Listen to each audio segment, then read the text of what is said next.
retrouve la figure en bas à gauche, les étapes de la prise en charge médicamenteuse impactées par les erreurs de dose. Donc, ce sont bien sûr, en grande majorité, l'étape d'administration, parce que l'étape d'administration, c'est la dernière étape, il n'y a pas de mesure barrière, contrairement à l'étape de prescription, notamment. Ensuite, on a aussi la répartition par année des erreurs de dose parmi les EIGS qui sont liées à une erreur médicamenteuse. Donc, comme on a dit, en 2022, les erreurs de dosage ont une part très importante, et c'est le cas pour les autres années. Et on peut se demander quelle est la conséquence des erreurs de dose pour le patient.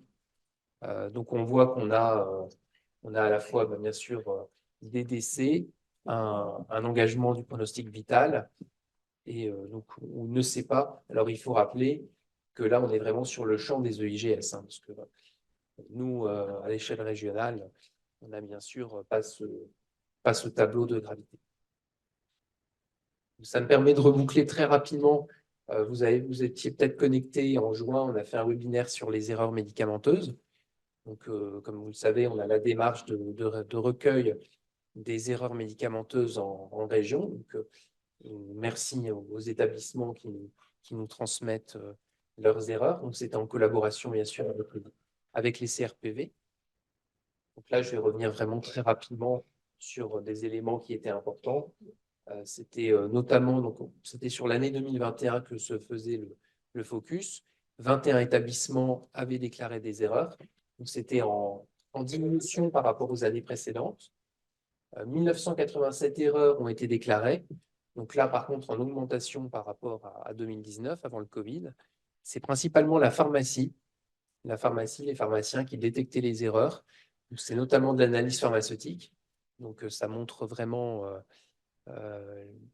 l'aspect indispensable de l'analyse pharmaceutique, comme vous le savez. Et les étapes impactées, c'était principalement à 70% des erreurs de prescription, puis de l'administration et de la délivrance nominative.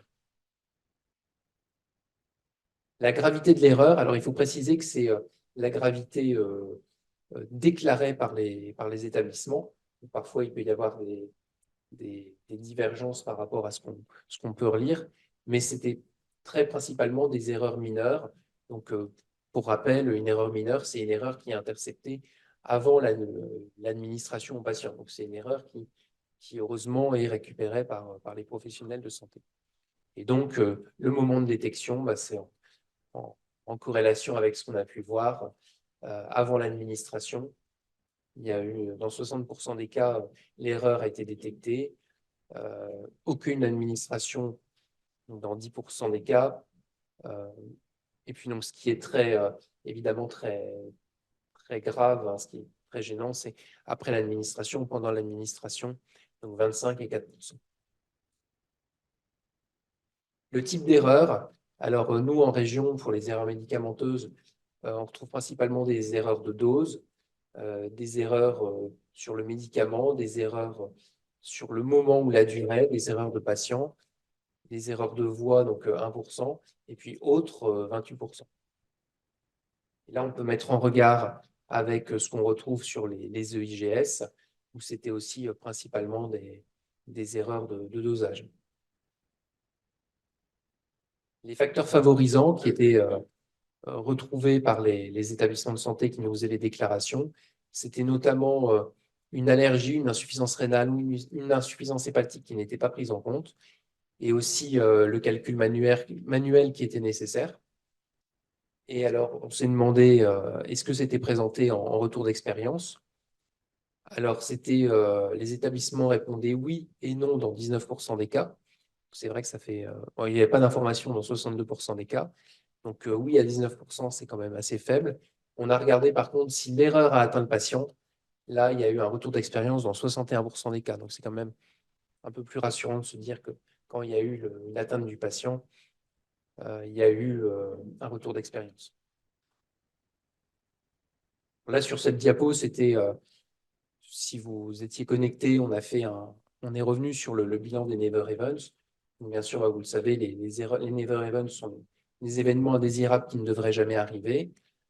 Donc, bon, vous pouvez retrouver toutes les informations sur le replay du webinaire sur notre site internet. Alors, pourquoi j'ai mis cette diapo? C'est qu'au niveau national, ils sont en train de travailler pour faire une actualisation des Never Events. Donc, à voir, peut-être que dans quelques mois, on va pouvoir retrouver des nouvelles, des nouveaux événements indésirables ou des modifications. Alors, donc, j'embraye sur la démarche des flash sécurité patients. Donc, peut-être que vous connaissez, donc c'est depuis 2021, donc avec la HAS, le réseau Médit a été sollicité pour mettre au point, élaborer les flashs sécurité patients en lien avec les produits de santé. Donc ici, en fait, c'est tous ceux qui étaient sortis les premiers. Et on voit les nombres, ce sont le nombre de téléchargements sur le site Internet. Alors, on peut voir que c'est très hétéroclite, hein. Le SAMU, un FSP sur le SAMU, à peine 600 téléchargements. Par contre, calcul de doses médicamenteuses, on est à plus de 12 000 téléchargements. Donc, c'est vrai que ça, c'est la HAS qui nous fait remonter que les erreurs de calcul, c'est vraiment une problématique très importante. Et c'est vrai, comme on a pu voir dans nos erreurs médicamenteuses, on a notamment une part très importante d'erreurs qui sont favorisées par du calcul manuel. Alors, il y a plusieurs FSP qui sont parus assez récemment, que vous pouvez retrouver à la fois sur notre site internet et sur la HAS. Donc là, je les ai juste mis pour que vous puissiez en prendre connaissance si ce n'est pas déjà le cas. Donc, à la fois les soins en ville. Donc, il y en a sur les cathéters veineux centraux et les embolies gazeuses. Donc, je passe pour ne pas prendre trop de temps là-dessus. La surveillance sur les antivitamines K et les anticoagulants oraux. Il y en avait un sur les cathéters et infections associées aux soins. Et enfin, un qui est sorti vraiment très récemment sur les DMI, et donc qui sera développé juste après. Alors, peut-être que vous avez participé. Il y a eu une évaluation des flashs sécurité patients, une enquête qui a eu lieu entre le mois d'octobre et le mois de décembre. Donc, ça s'est terminé. L'enquête a été clôturée la semaine dernière.